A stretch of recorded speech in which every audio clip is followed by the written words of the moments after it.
The wind cut through the valley like a ghost mourning its own existence, rattling the old, broken boards of the wooden hut, where a starving little girl pressed herself against the dirt, clutching the only warmth she had ever known, a swaddled infant boy who whimpered faintly in her arms. She was only 7, but life had carved stories into her eyes that even adults weren't meant to carry, and now those same eyes were wet with fear as she whispered, "God, I don't want to die today, please," because she could hear the low, rumbling growl behind her, a sound she had learned to fear long before she learned to speak.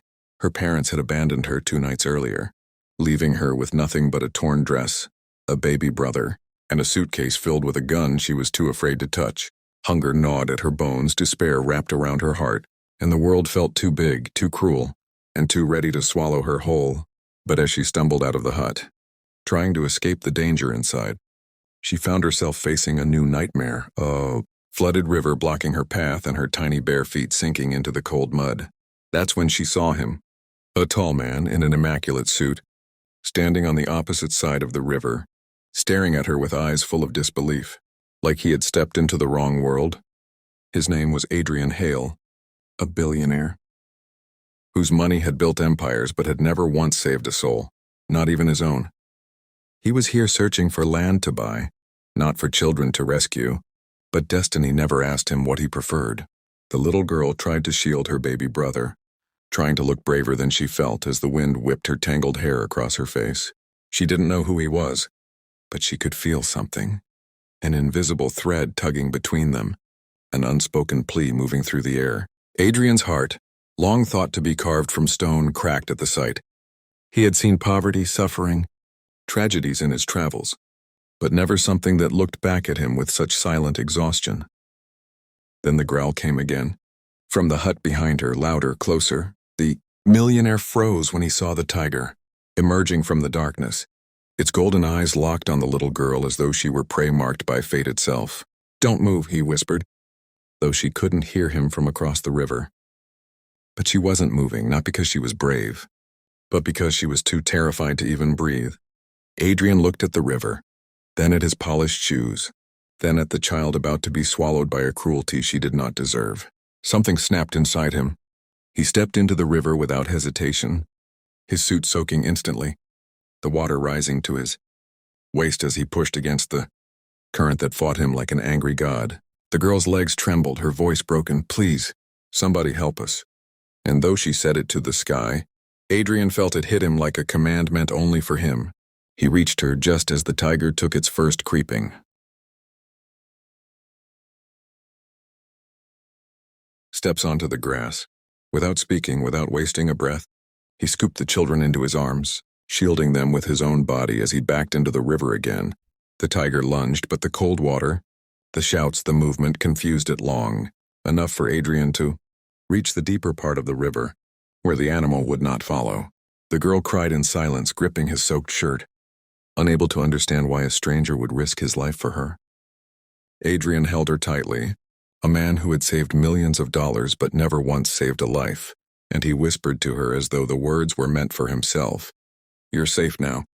I've got you." And as he carried the 2 children away from the nightmare that had almost taken them, he didn't know yet that saving them would become the turning point that saved him too.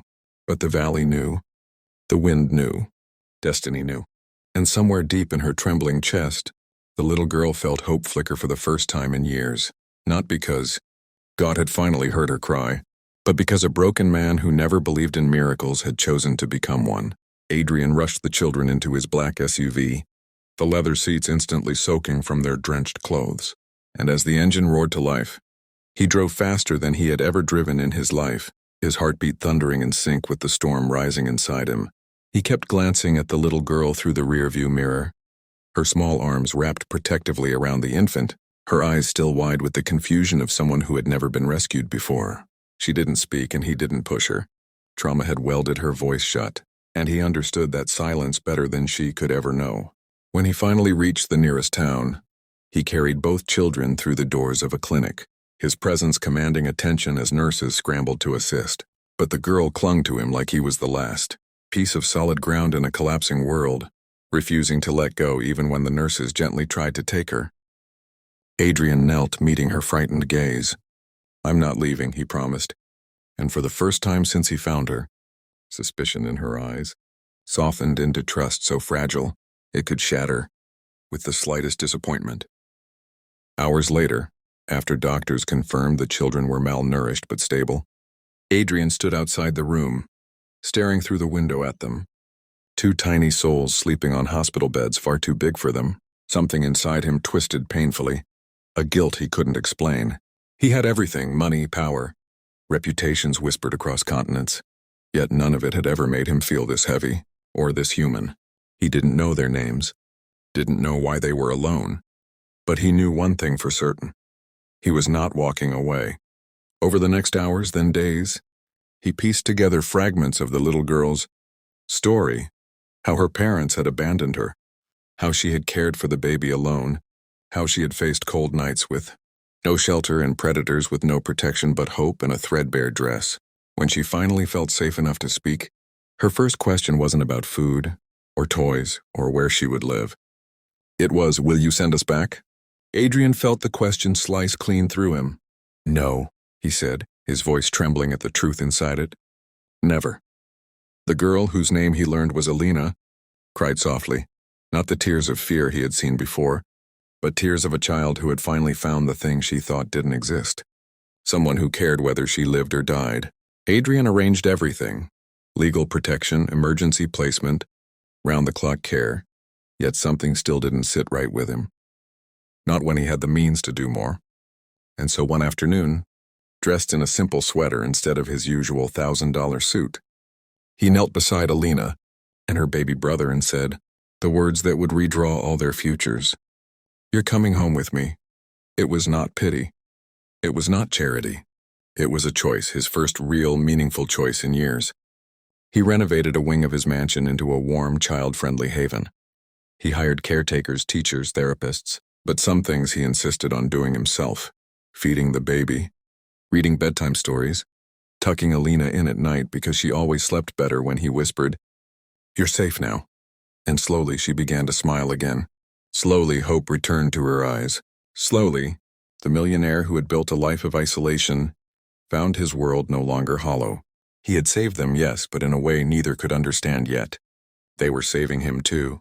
Months later, when he took them to a beautiful green hill overlooking the valley, where they had nearly died, Alina held his hand tightly and whispered, "God heard me that day, but he sent you."